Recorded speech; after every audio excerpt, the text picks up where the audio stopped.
Orphan Barrel ramps up its Rhetoric, Ole Smoky gets wild, and a 500-year-old brand finally gets around to launching a new liqueur. All coming up on the Drinkable Week.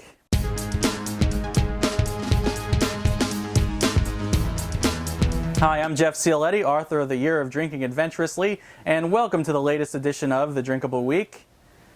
It's always a little like Christmas morning when global spirits mega giant Diageo releases another whiskey under the Orphan Barrel label. With the latest release, it looks like jolly old St. Nick is going to be especially generous this year. Diageo launched Orphan Barrel Whiskey Distilling Company 2 years ago to let the contents of long-forgotten barrels see the light of day and make whiskey aficionados very, very happy. The newest addition to the line is an encore of sorts. It's Rhetoric 21-year-old Kentucky Straight Bourbon. It follows last year's Rhetoric 20-year-old. Orphan Barrel plans to release a progressively aged bourbon with the Rhetoric name each year, up through 2019 when it'll unveil a 25-year-old offering.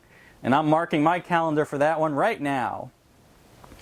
Beyond Rhetoric, other trademarks in the Orphan Barrel portfolio have included Barterhouse, Old Blowhard, Lost Prophet, and Forged Oak. And there's plenty of room under the tree for all of those, Santa, so hint hint. The next stop isn't too far away from Kentucky. It's right over the border into Tennessee moonshine country. One of the brands leading the modern legal moonshine craze is Ole Smoky, whose moonshine distillery is quite the attraction in the Smoky Mountain town of Gatlinburg, Tennessee. This week, the distillery introduced the world to Gatlin T. Wolf III, Ole Smoky's new lupine spokesman.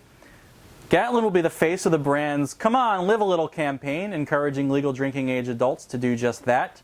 He's kind of a furrier cousin of Dos Equis' most interesting man in the world.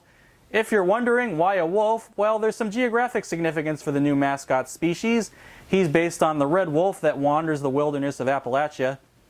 The Ole Smoky team calls him the instigator of good times. And speaking of good times, why don't we take a little jaunt to Italy, home of Disaronno Liqueur? You've probably seen those jazzy nightlife TV ads for the brand. Well, did you know that Disaronno was first created way back in 1525? The company behind the brand thought 490 years was long enough time to wait for a new line extension. So, without further ado, Disaronno is launching its first new product since the Renaissance period.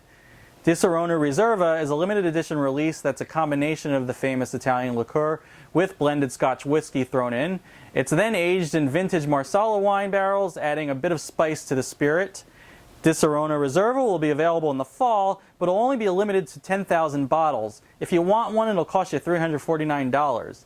But you can't put a price tag on a good cheer, so Cendan! Thanks for watching, and remember to stay in touch with me on Twitter at Jeff Cialetti or Drinkable Globe, and email me at jeff@drinkableglobe.com. And you can continue our journey in my upcoming book, The Year of Drinking Adventurously, due out on November 24th. Pre-order it now. Until next time, remember, grab the world by the glass.